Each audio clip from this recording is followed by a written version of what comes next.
Mr. Chairman, members of the parole board, good to see you, Mr. Coleman. It's been a while. Yes, good to see you. My name is John Werner. I'm the Deputy Chief of the Homicide Unit in the Suffolk County District Attorney's Office. I've been prosecuting homicide cases for approximately 20 years.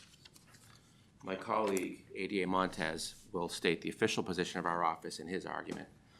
I'm here today to speak on behalf of Ray Yazbek, both via his statement and from the conversations I've had with him over the years. So I first met Ray at the gas station by my house. He was working there, and that's where he still works every Sunday. He knew I worked in the DA's office, and one day he approached me and asked what was going on with his brother's case. I said, "What's the brother's case?"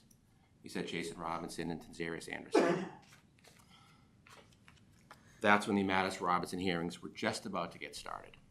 So I was the ADA who was assigned to do the evidentiary hearings for all of the witnesses on both of the hearings for Anderson, Mattis, Robinson. So I stayed with the case and developed a relationship with Ray. Like I said, he works at the gas station at the end of my street on Sundays. So I will stop by when I'm around every Sunday and sit with him. When the parole hearing came up, he didn't want to come. Myself and our advocate from the DA's office, Jillian Rose, expressed how important it would be for the members of the parole board to see him here today. Please do not mistake the fact that he left mid-hearing with any idea that he doesn't care or he's not in pain. He cares very much, and the pain he feels is very real, and it is still very raw. Unfortunately, today's hearing made that pain even worse. I followed him out the door, and I asked him why he was leaving. I'm going to recount his words. Please know I have the utmost respect for this board.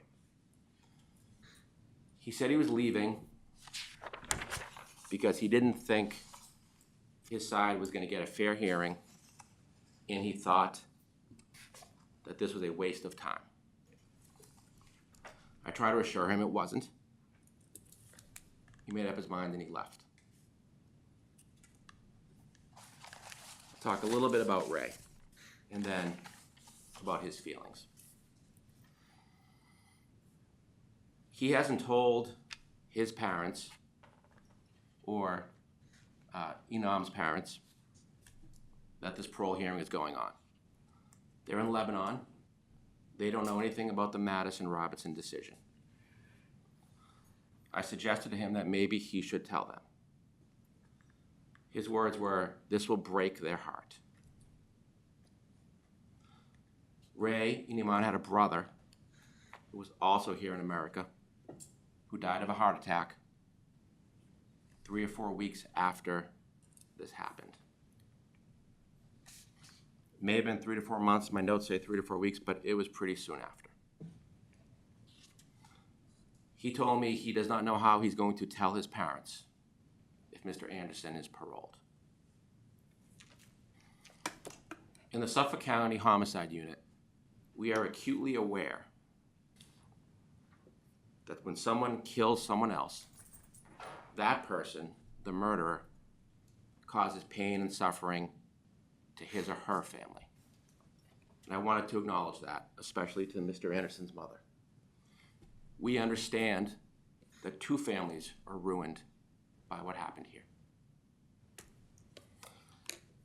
Right now, I'd like to read Ray's statement, and then I want to talk about some of the conversations I had with Ray over the years. Ray wrote this statement as if he was speaking to Mr. Anderson. What I'm going to try and do is change the pronouns and address the board, so excuse me if I slip up. My name is Ray Yazbek, the brother of Inaam Yazbek. I didn't want to come here today for 2 reasons. I don't want to see him, and I don't agree with the new law. He wasn't 13 or 14 years old at the time when he killed my brother, and he knew what he did. I was told after the conviction that he will never come out of prison. I'm not here to please everybody. I'm here to represent my brother because he would do the same for me if I was the victim. My brother, my father, my mother, and I should be on the parole board. We are the ones who feel the pain, who have lived this experience.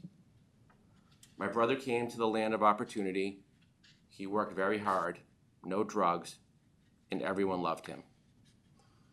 Mr. Anderson was born in the United States, and he had everything. But he chose to be evil, and he killed my beloved brother for $40. He wasn't happy that it was only $40, and that was enough for him to take my brother's life. Mr. Anderson didn't even know his name. He ruined my life and my family's life. My mother hadn't seen him for 10 years, and because of him, he was sent back to her in a wooden box. I don't need or want his apology. I have no forgiveness for him. Do we do exhibits here? May this be marked.